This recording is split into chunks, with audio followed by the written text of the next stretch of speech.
ازيك حبايب، عاملين ايه؟ يا رب تكونوا بخير وفي احسن حال. النهارده هنعمل مع بعض فيديو جديد. ترند شوكولاته دبي. اللي باسعار خياليه. هنعملها بس بطريقه مختلفه شويه. هعملها بطريقتي، طبعا طريقه تتناسب معايا ومع الاولاد. انا هعملها للاطفال، فهم مش عايزين حاجه مقرمشه، وعايزينها حاجه تكون من جوه طريه. يعني انا اولادي بصراحه اقترحوا عليا ان انا احط جواها كيك. مش هحط جواها كنافه ولا حاجه، فانا ما عنديش اصلا كنافه. وفي حاجات ما عنديش، هقول لكم هحط مكانها ايه. انا هعملها بطريقه كده مختلفه شويه. وهقول لكم برضو لو انتوا عايزينها بالطريقه الاصليه تبقى ازاي. اول حاجه هتجيبي شوكولاته، انا عندي شوكولاته خام. طبعا هعمل بيها. انا هقول لكم على الطريقه بقى، وانتوا المتوفر عندك واللي موجود اعملي بيه. طبعا يفضل ان هي تكون شوكولاته باللبن عشان تديكي طعم. او يعني الشوكولاته اللي انت هتستخدميها هي هتديكي الطعم بتاع الشوكولاته. مش هتغير حاجه في الطعم بتاع الشوكولاته. ممكن يعني الحشو بيغير الطعم شويه، بس طعم الشوكولاته هو الاساسي. بصوا بقى، انا ولا عندي بسكوت لوتس اعمل بيه، ولا عندي زبده لوتس، ولا عندي زبده فستق، ولا اي حاجه من الحاجات دي خالص. هعملها بطريقه بسيطه جدا جدا جدا. زي ما قلت لكم، انا هنا ولادي يعني اقترحوا عليا ان هم عايزينها حاجه طريه جدا من جوه، مش عايزين حاجه مقرمشه. ففكرت ان انا احط جواها كيك، بس لسه هعمل كيك بقى عشان اخد واحط فيه. فقلت لا، المتوفر عندي ايه؟ عندي بسكوت العيد. طيب اعمل ايه بقى بسكوت العيد؟ طحنته كده طحنه حلوه كده. لو في اي حاجات كده مكلكعه او ما طحنش كويس تطحنيها. طبعا هو بيتطحن بسرعه جدا وهيدوب كويس جدا. فهيديني الطراوه اللي انا عايزاها. لو انت مش عايزاه بقى طري، هيبقى هتحطي له ايه، معلقه كده من الزبده. وخلاص، وتقلبيه كده يبقى زي كريمه زبده اللوتس، او يعني هيبقى زي البسكوت، زي كانك بتعملي تشيز كيك. هيبقى عباره عن بسكوت وزبده، وتقلبيهم كده يبقى خليط كده تقيل. انا بما ان انا عايزاه طري والاولاد عايزينه طري كده، زي يعني عايزينه شبه الكيك شويه، فانا هعمل ايه بقى؟ هحط له كريم شانتيه وهحط له قشطه. طب الكريم شانتيه هحطه ازاي؟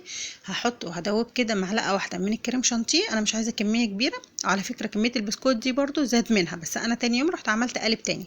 يعني حطيته في التلاجة وعملت قالب تاني. في اللي هو بتاع التلج ده، عمل معايا كميه حلوه جدا وطلع طعمها حلو يعني. وكمان انت عامله لهم شوكولاته حلوه، وكمان مغذيه ومفيده. حاطه لهم حاجات مفيده. حطيت بقى معلقه الكريم شانتيه وحطيت عليها ميه متلجه برضو معلقه، وضربتها كده بالمضرب. حطيت فرده واحده بس من المضرب عشان انا هضربه في حاجه ضيقه، لان هي كميه قليله. حطيتهم كده في كوبايه وضربت كده بالمضرب لحد ما بقى القوام بتاعه تقيل. طيب انا مش عايزه القوام من جوه يبقى خفيف، برضو البسكوت يبقى خفيف، عايزاه يبقى ماسك نفسه، ما يبقاش كده حاجه سايحه. فهضرب بقى الكريم شانتيه لحد ما يبقى كريم شانتيه عادي جدا. كده اتضرب معايا وبقى كريم شانتيه سميك حلو. هحط بقى معلقه على قد طبعا ايه الكميه. هنقص برضو من البسكوت علشان دي كميه كبيره شويه.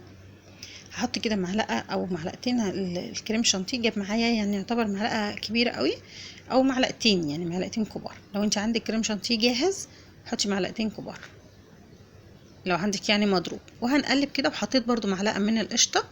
حطيت بالمعلقه الصغيره، حطيت معلقتين يعني في معدل معلقه كبيره، عشان برضو يدي طعم كده حلو ويبقى برضو مغذي. هتقلبيه كده لحد ما يبقى معاكي خليط كده حلو، وايه زي كريمي كده. تمام.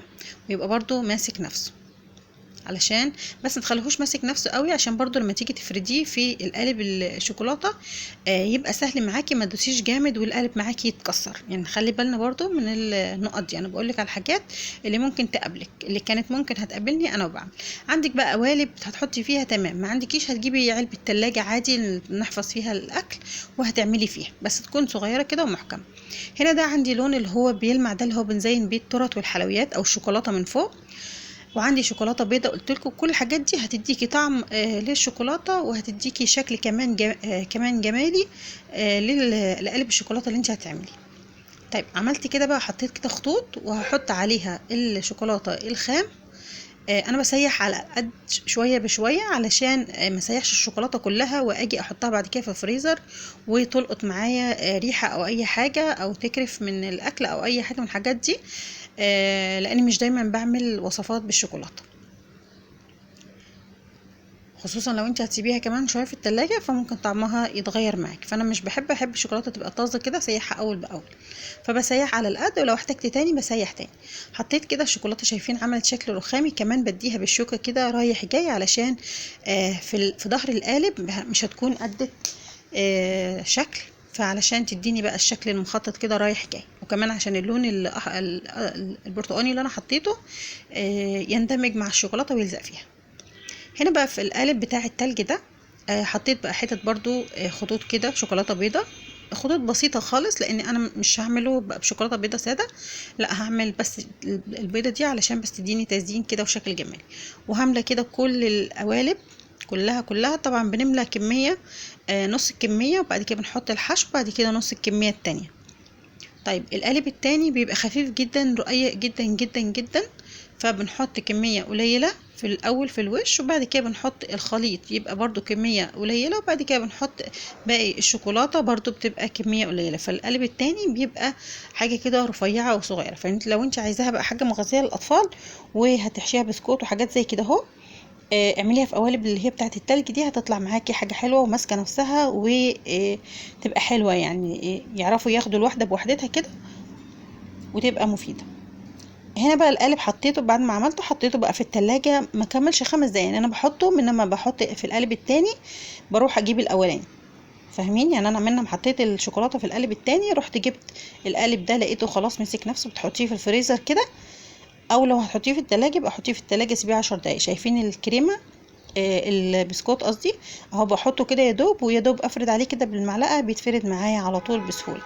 ده زي ما بقول لكم لان انا عايزاه حاجه طريه، عشان هم عايزين حاجه طريه كده شبيهه بالكيك وتكون حاجه ناعمه. لو انت عايزاها بقى حاجه مقرمشه بتحطي بقى كنافه بتحمصيها بشويه من السمنه. انا هشرح لكم برضو الطريقه بتاعتها بتتعمل ازاي، علشان برضو لو حد عايز يعمل الطريقه الاصليه، وان شاء الله هعملها لكم برضو قريب. بس انا ما عنديش كنافه فهعملها لكم ان شاء الله، ممكن بحاجه بديله، او ممكن لو توفرت عندي كنافه هعملها لكم بيها. وبرضو زبدة اللوتس هعملها لكم علشان نعملها، لانها بصراحة بتبقى غالية، فهعملها لكم برضو بطريقة اقتصادية ونعملها مع بعض في الفيديوهات. حطيت بقى البسكوت، وبعد كده حطيت طبقة الشوكولاتة التانية. حابة ان انت تزينيها بشوكولاتة بيضة تاني مفيش اي مشاكل. هنا بقى حطيت بقى طبقة كده بالبسكوت، حطيت بقى كده بايدي لان البسكوت مش داخل في القوالب دي عايزة حاجة سايحة. والبسكوت هنا كان ماسك نفسه، فحطيت كده قطع كده بايدي. طبعا عادي كلنا بنستخدم ايدينا في البيت. لو في اي قطعه بسكوت كده تكون ما اتفرمتش معاكي طلعيها، او عايزه حابه ان انت تحطيها تقرمش كده معاكي تمام، بس انا طلعتها عشان انا قلت لكم عايزين حاجات كده ايه تكون ناعمه وشبيهه بالكيك.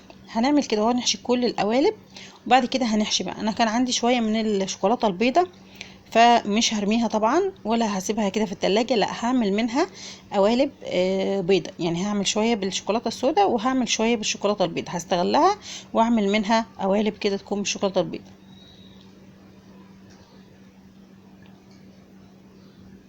وهكمل. احتجت شوية كده بصراحة، رحت مطلعه كده مكعب ورحت عاملاه برضو سيحته لحد ما خلصت كل القالب وعملته كله بالشكل ده.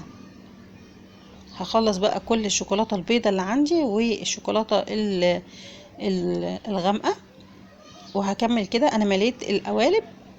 طبعا كل ما تجيبي القوالب بيبقى القالب كبير وسميك، لو انت عايزه القالب صغير كده ورفيع يبقى هتعملي مش هتمليه على الاخر للفوق. تمام.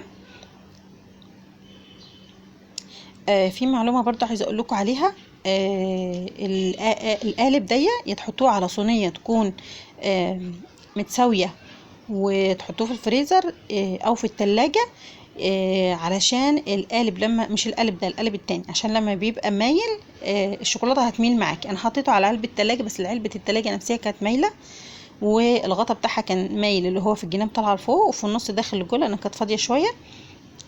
وللاسف القالب طلع معايا مايل شويه، بس هتشوفوه دلوقتي في الفيديو. هنا كده خلاص خلصت كل القوالب اللي عندي حطيتها ومليتها بالشوكولاته. هحطها بقى ايه في الفريزر من ما اشيل الحاجات اللي عندي دي. بصوا هنا كده يا دوب سبتهم 5 دقايق في الفريزر، بتجمد على طول لان هي شوكولاته خام، فمجرد ما بتسيبيها بترجع تجمد زي ما كانت. شايفين شكلها حلو جدا جدا، بس مايله زي ما قلت لكم. هتشيلي بقى لو في اي زوايد ولا اي حاجه هتشيليها، طبعا انا عملته بطبقه خفيفه زيه زي القالب اللي محطوط فيه، كان رقيق، فانا عملته برضو بطريقه رقيقه لان انا هعمل برضو من باقي القوالب التانية، فمش محتاجه ان القالب المربع الكبير ده يبقى سميك عندي. شايفين؟ عايزه اقول لكم كان شكلها تحفه جدا جدا جدا. عايزه اقول لكم كمان لو وصلتوا لهنا واستفدتوا ولو بمعلومه او عجبكم الفيديو، ما تنسوش تشتركوا في القناه لو اول مره بتشوفوا فيديوهاتي، وتفعلوا زرار الجرس عشان يوصلكوا كل الفيديوهات اللي بعملها. ولو عجبكم الفيديو ما تنسوش بلايك ودعوه حلوه كده وكلمه حلوه او كومنت، حتى لو بحرف، عشان الفيديوهات توصل لكم. ولو الفيديو عجبكم احتفظوا بيه او اعملوا لايك عشان يرجع لكم تاني، وشيروه مع اصحابكم وحبايبكم لو هو عجبكم والفكره عجبتكم. بصوا اللون الاحمر ده اللي احنا حطيناه هو بيدي على برتقاني لو حطيتوهم دوبتوهم على ميه. بصوا بقى من جوه انا حطيت الحشو قليل. بصوا طالع ايه اهو، عشان يعني الناس اللي بتحبها رقيقه والحشو رقيق بتطلع بالشكل ده. شايفين؟ عايزه اقول لكم طعمها كان حلو جدا جدا جدا. البسكوت ناعم وحاجه ناعمه للناس اللي ما بتحبش الحاجات المقرمشه. دي طريقه حلوه تعملي بيها، هتطلع معاكي حلوه وناعمه. كمان الصوابع دي حلوه جدا جدا ومفيده. تاخدي واحد كده. وده كان شكلها النهائي. اتمنى يا رب الفيديو يعجبكم. ما تنسوش تشتركوا في القناه وتفعلوا زرار الجرس ولايك وشير للفيديو، واشوفكم في فيديو جديد. مع السلامه.